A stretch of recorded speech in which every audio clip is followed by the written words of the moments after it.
Laudera in the building. The battle of the two junglers between Aura and Geekfam will still be the headliner. Will we see the first win today for Geekfam? It's going to be Aura Esports against Geekfam. Let's see who will strike first indeed in this best of 3. And man, Gugun versus Hazel. We got Yaoi versus Beloyski. Shush! It's an interesting matchup up top, or up bottom, or down bottom for the XP lane. Paquito against Barat. It is very interesting, but Beloyski is in a trouble. Oh, good stun there. Good delay as well. That's Gugun picking up first blood. A boy will be knocked up here. Yeskiel dealing damage, but it seems like a boy will have enough space to get out of that space. Beloyski with that same movement we've seen last week.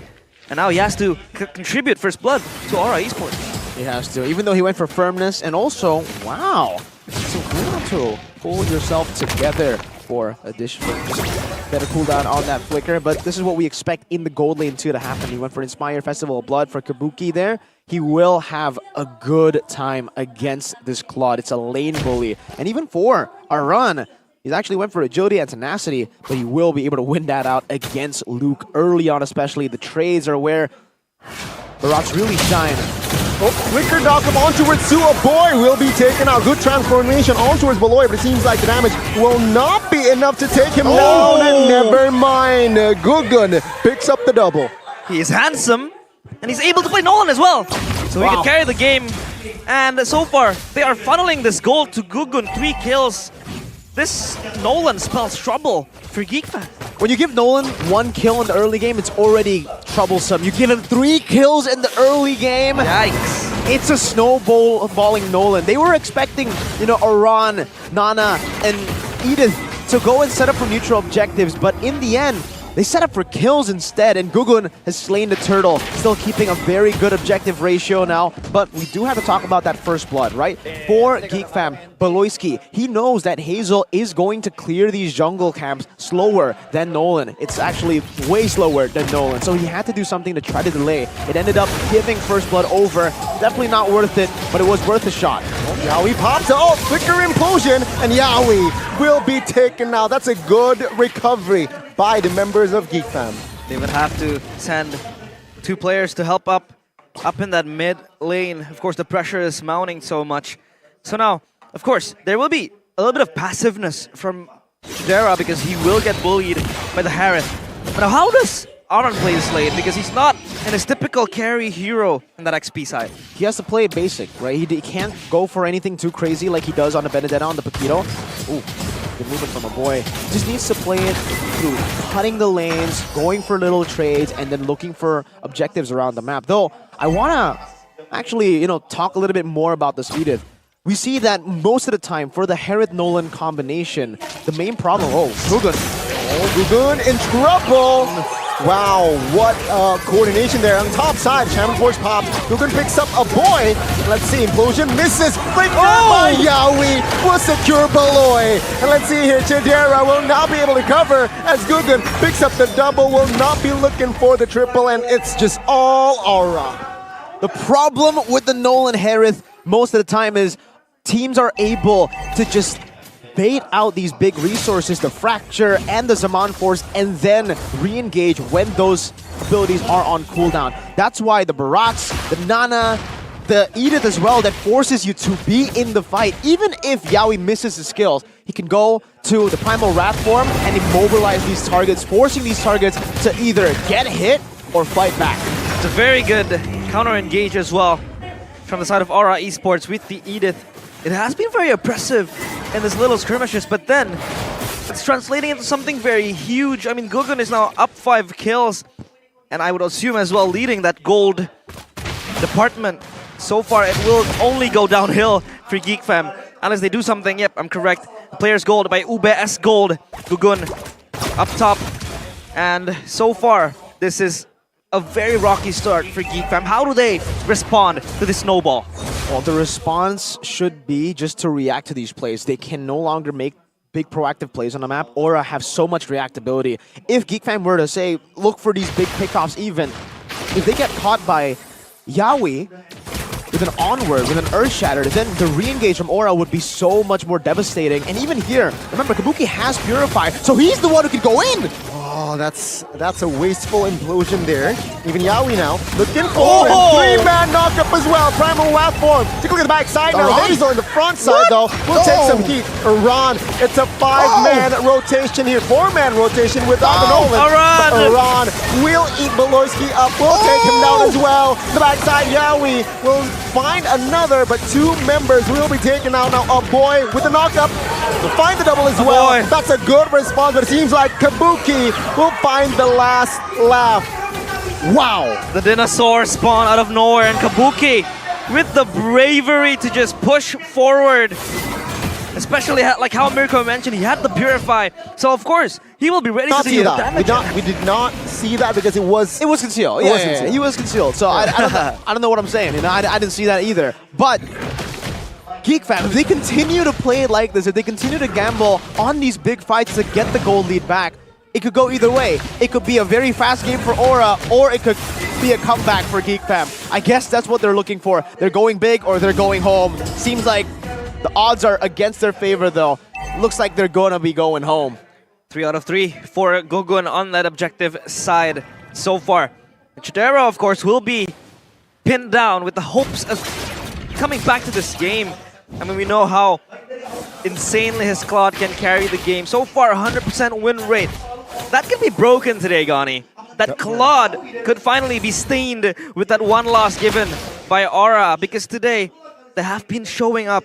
I mean, the rotation from Iran as well earlier in that fight up top was so good, but Gugun even forced to pop that Purify as well to be secure. And Gugun now, he senses that there are members around Claude. Oh, flicker by Beloyski, finding Gugun at the top side of the map. Gugun looking for an escape with the slide. He will be able to. The escape artist. Gugun was able to survive that gank coming in, but Iran will re-engage. Yep, Daytona's welcome on towards Beloyski. Beloyski will not be able to soak in that much damage, and he will fall for the 5th time in almost 8 minutes. My goodness. Aura do so well in the chaotic skirmishes. Gugun survived that one, baited them in for Aura to capitalize on, and again, they do it on Hazel. Just add another kill on the drawing board for Aura. Is this the death sentence? Is this the nail in the coffin for Geekfam? Because they have been collapsing in the skirmish. It's not even a single kill so far in the last 4 to 3 minutes. The Claude power spike, the 3-item power spike that you would usually see in the 11th minute. Now, even if he gets those 3 items, he will still be out-damaged, out everything by Aura. Even Aran will deal more damage than him when it comes to the 1v1. So, Chidera and Geekfam, they just have to turtle in their base. They have fought too many times in the last 8 minutes, and it has gone wrong too many times for them. Now it's time for them to just wait and see if Aura makes a mistake during the sieges. Beloy, though. Tuna's welcome. Beloy will find the implosion, finding 1, knock up 3. But it seems like the damage will be enough to take Hazel down. Beloyski will fall next as Luke flickers out, but Gugun collects the double. That's a 3-man taken out already by Aura. Aura Esports just adding insult to injury, and Geekfam feels like they're losing every slip or every grip of the game, letting it slipping away, and now they're marching towards the base. This could end the game for Geekfam. I don't think they can end it just yet. Still 9 minutes, but yes, the fact that they got the turret, the base turret in the mid lane so low without the First Lord. The First Lord is still up there, marching down. They're still trying to build up these waves, slow pushing it to try to crack the base turrets open here. Yawi already Primal Wrath form. See here, there pops the early blazing duet as well. Seems like the mid base turret will go damage by Gugun. Wow, he's an assassin. Finding Luke and the bottom side of the map now. Top side will be the target. Daytona's welcome with the flicker as well. We'll find 1 member and Beloy will fall again. Yehaskiel finding the killing spree, but it seems like the collapse did not work as Geek. They are able to find the triple. as much as a triple kill is good, it's also really bad for Geek that they've lost 2 base turrets with the first Lord. It's still incredibly valuable for Aura, this trade. So we'll have to see how Geekfam, I mean, they are finding these little holes in the game, but honestly, we have to ask again. This Tig pick is kind of weird, right? It recently just got nerfed as well in the hot patch, and the fact that almost everyone, I don't know, is more damage. See, Halberd maybe? Whatever it is, they are so snowballed now that they don't even need these defensive items. Chidora has still 3 items as well. Compare it to Kabuki, who is full slotted. I mean, yeah, you could sell his boots to add more damage, but I think damage is not going to be the problem for Aura Esports. They have secured themselves the Lord, and now, of course, they're eyeing their eyes on that crystal, zoning out the players of Geekfam. Now, Geekfam feels like this is the type of conditions, the type of scenarios where their win condition is just passing it on to the next game. Yeah, it might be, honestly. The way that they have been defending too, well, the way that they've been playing the last 8 minutes, or the first 8 minutes of the game, was just fight, try to look for the gold lead, just try to come back from that goal deficit, but unfortunately, it has not really worked out for them, and now it's a big wave building in the bottom lane, together with the Lord in the mid lane. They're gonna shove 3 lanes into the base to look for the end. See, they have enough firepower, but Yawi now caught first. Chidera pops blazing away at the backside. Luke will be able to escape, but it seems like the implosion will not now do anything. The crystal! Wide open, but it seems like the damage will be enough to take the first game as Aura claims it first. Aura Esports, in a dominating fashion, taking down Geekfam. They weren't able to operate. They were not able to even play the game that they wanted to play. And what a showing from the handsome man with his sword.